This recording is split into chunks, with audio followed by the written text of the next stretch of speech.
out to Laszewski. Laszewski for three. Got it! Money, huddle, gotta, cuddle, lot of orders, dollars, quarters. Irish fans to Breaking Down Braves Boys podcast. Today I'm going to be analyzing Nate Laszewskis' sophomore season and looking ahead to his junior season. But before I do all that, I want to thank everybody who followed on Twitter and watched the Class of 2022 video. That video did really well compared to the videos I've been doing recently.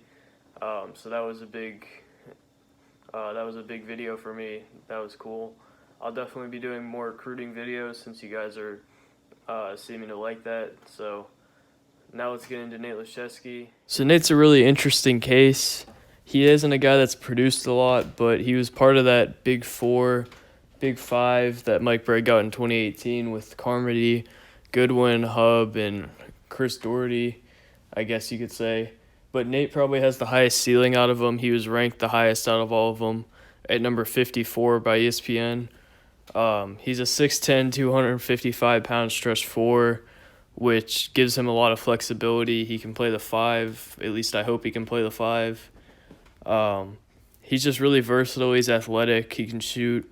He has a really high ceiling, probably the highest ceiling out of any guy in that class except for maybe Robbie Carmody. This year he won Notre Dame's Most Clutch Player Award for his game winner against UNC in the game-tying 3 versus Toledo. A popular opinion about Nate is that he'll be the best player on the team this year. I don't agree with that personally. I think Cormac Ryan will be the best, then Prentice Hub, then Nate. But I think he'll be a lot more involved offensively. I think you'll see a big improvement from him, kind of like Mooney had, because he's a starter now. He doesn't have to be the seventh man anymore. He doesn't have to sit behind Durham and Mooney. And even when he's on the court, he may not even be with other big men, at least like half the time, except maybe Durham. But other than that, I think he'll have a great year. So now on to some of his stats. For a guy like Nate, there's 4 major stats that I look at: points per game, rebounds per game, percentage from the field, and percentage from three.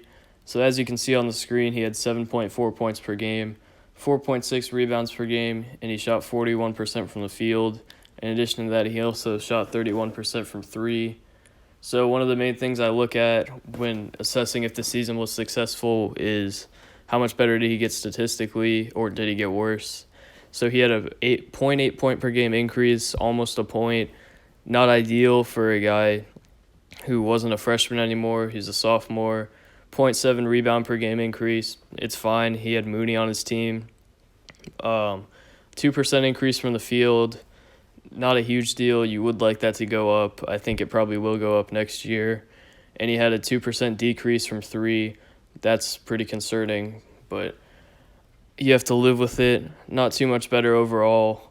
He showed flashes at times, but I don't know. You're going to need more than that, especially now that he's a starter and he's not a seventh man. He can't sit behind Mooney anymore. But now let's take a look at what's good about his season and then what's bad after. We'll start with what was good about this season. Obviously, the biggest thing that Nate had that everybody was happy with was his clutchness. He showed that he could probably be the guy in big scenarios like the UNC game and the Toledo game. If he's coming off a screen or whatever, if he's ready, he just has his hands ready to shoot. That's a big thing.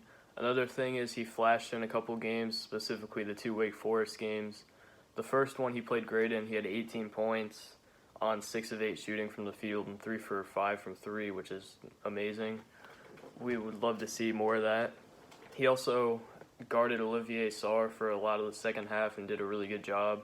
He showed he can play the 5, and he showed how well they can do when they stretch the floor with him at the 5, which was really encouraging for the future.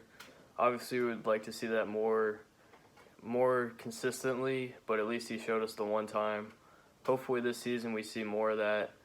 But also the last thing I have is he became more confident as the season went on. You could see him attack the basket more outside of non-conference games, kind of the easy games. He didn't really attack the basket too much early on, like in the UNC game. He was more just a spot-up shooter.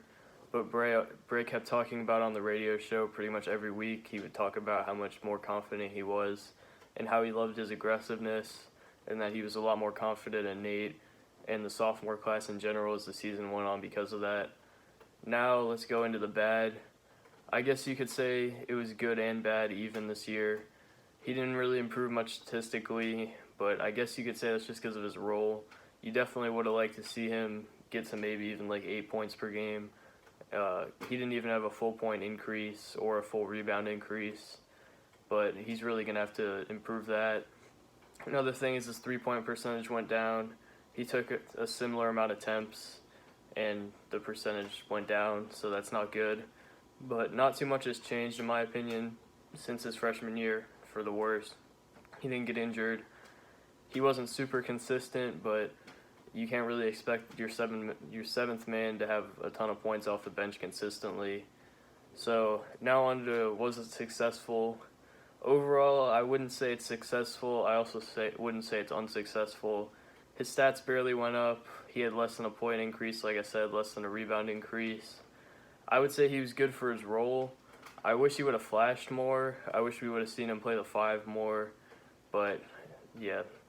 Keep in mind, if you're looking at his stats and saying, oh, wow, he only had 7 points per game, stuff like that, 14 out of 32 games, he took more than 5 shots per game. But Prentice Hub, a guy like that, he shot more than 5 shots in 31 of 32 games. So obviously there's not a huge sample size there. He's not shooting the ball that much. He's not really having opportunities like he will this year. So, yeah, I would say it wasn't a bad season. It also wasn't successful. I would say it was a slight step forward, but not too much either way.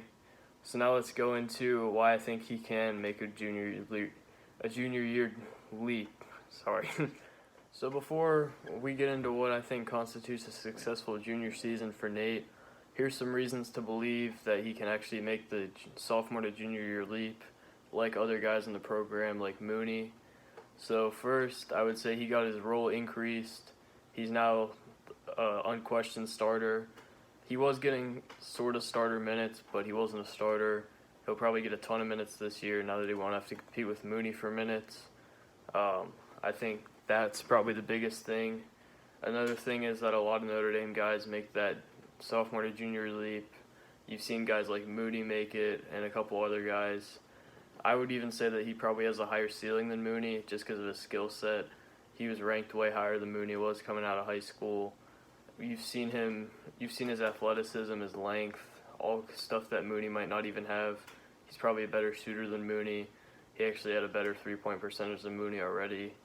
And lastly, another comparison to Mooney, but I would say he's in a similar situation to Mooney, where they just lost a lot of guys, Rex, TJ, and Mooney, who were pretty much some of the best players on the team. I would say there's not really an unquestioned best player. They can just go out and get it. Obviously, we've probably narrowed it down to Hub, Cormac, and Nate. At least most people have. Some have Dane. But I think he's in a situation where he's probably the best big man on the roster right now. He can just go out. If he performs well, he's the best player on the team. Nobody's gonna get the ball like Mooney did last year. I think this is probably the best situation for Nate right now, because Cormac and Prentice haven't stepped up as the best player. So let's get into what a successful junior year looks like for him, in my opinion. So what does a successful junior year look like for Nate? In my opinion, unlike Prentice Hub in the video I did a couple weeks ago, I think a successful year for Nate has to require an increase in stats, probably by a lot. His sophomore to junior year leap should be comparable to Mooney. Mooney went from 5.6 points per game to 14 points per game, if that gives you anything. Obviously, I don't expect Nate to do that. That's really hard to do. But I think he could do something like that. In my opinion, I would think he'd have to go from 7.4, which is what he had now. I would think for me to consider it successful, it'd probably have to be 11 or 12 points per game. Probably the third score. I would say he'd have to be the third best scorer on the team at least for me to consider it successful. I'd be super happy with that, considering the amount of scores that are on the court with him. Obviously, they're going to take away from it a bit, but I think that's pretty realistic, to be honest, 11 or 12 a game. Maybe he could even go higher, but I don't want to say Mooney type leap. I think the rebounding will have to go up a lot too because of Mooney leaving. Him and Durham, I think it's more so about him and Durham combined, not just Nate. Mooney and Durham last year combined for 17.3 rebounds per game. I think Nate and Durham are probably going to have to get close to that for me to not consider them getting dominated on the boards. I think they have to get at least 14 or 15 combined, which I think is also pretty realistic. I think what I would expect from Nate's probably 6 or 7 per game. That's also probably decently realistic. I would think Nate will probably bulk up a little bit this offseason. I know they have them all on planes or whatever, and most of them can probably lift from home. So I think that's probably pretty realistic, assuming Nate gains some weight. I would like the percentages to go up a little bit too. I'd probably want his field goal percentage in the upper 40s. I know that's kind of hard to ask, especially because he's going to be taking so many more attempts. But if he gets bigger, if he gets more comfortable and more aggressive like he was at the end of last season, I think that's also pretty realistic. And then I think the three-point percentage has to go up, probably upper 30s. That's a lot to ask. Sorry, I just got a battery notification. But I think him and Zona should probably be around there, like 35, 36% for me, if you want to truly be an effective stretch big and space the floor well. But that's what I'd consider successful stat-wise. Some non-stat things, I'd really like to see him take it to the basket and be more aggressive. Like I said, if he can bulk up a little bit, that'd be a little bit easier for him. You saw him do it at the end of the season a little bit more, and in the non-conference games he did it a lot. So I think he could probably do that. That's probably a somewhat realistic goal. And then maybe my most important thing, I'd love to see him play the 5 more. If we're looking at a 21-22 team where a lot of people are saying the starting lineup could be Hub, Cormac, Wirtz, Goodwin, Nate, he's got to be able to play the 5. That would be insane with the spacing, but you just don't want him to be a defensive liability there. So hopefully he can become a better defender, especially when he's guarding centers. We did see it, like I said, with Olivier Sarr. He was guarding him for most of the game, or not most of the game, most of the second half, and he played him pretty well, I would say. But I think if he can do that, it would give us a lot more flexibility. But that's all for this one. Let me know what you guys think. What would you consider a successful year for Nate? And I'll have more videos soon, probably one about Blake Wesley. I'll probably film that tomorrow and then put it up next week. Hopefully, by the time you're seeing this, we're working out another interview. Probably going to ask a few guys, but that's all I have for this one. Thank you guys for watching. Go Irish and peace.